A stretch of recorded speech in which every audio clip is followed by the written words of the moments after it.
Fundamental अनालिसिसच्या series मध्ये आपले स्वागत आहे। तर आजच्या व्हिडिओमध्ये आपण जाणून घेऊया आरओई म्हणजे काय। तर आरओई म्हणजेच रिटर्न ऑन इक्विटी, म्हणजेच की कंपनीने शेअर होल्डर्स कडनं घेतलेल्या पैशावर कंपनी किती कमवते।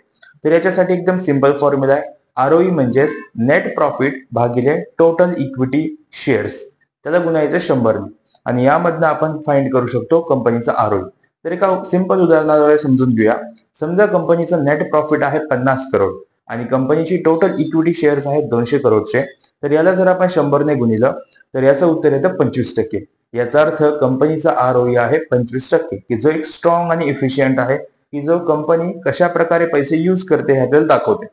तर मित्रांनो, आरओई जर हाय असेल तर याचा अर्थ कंपनी पैसे व्यवस्थितरित्या वापरते आणि चांगला नफा कमवते।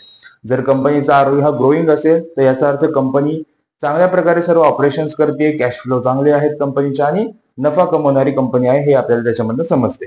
आणि जर कंपनीचा आरओई हा लो असेल तर याचा अर्थ कंपनी एक त्या डेट प्रॉब्लेम्स मध्ये आहे किंवा कंपनीला शेअर होल्डर्सचे पैसे व्यवस्थितरित्या वापरता येत नाहीत। तर मित्रांनो, या गोष्टी जर आपण समजून घेतल्या तर कंपनीचा व्यवसाय जो आहे तो नफ्यामध्ये आहे का घाट्यामध्ये हे आपण समजू शकतो आणि आपली इन्व्हेस्टमेंट ही योग्य कंपनीमध्ये आपण करू शकतो। तर आरओई तपासताना हा नेहमी सेम सेक्टर मधील कंपनी सोबतच चेक करावा, कम्पेअर करावा, कारण प्रत्येक सेक्टरमध्ये हा आरओई वेगवेगळा असू शकतो। तर इन्व्हेस्टमेंट डिसिजन घेताना या गोष्टी नक्की लक्षात ठेवा। तर व्हिडिओ जर का आवडत असेल तर व्हिडिओ लाईक करा आणि चॅनलला सबस्क्राईब करा। धन्यवाद।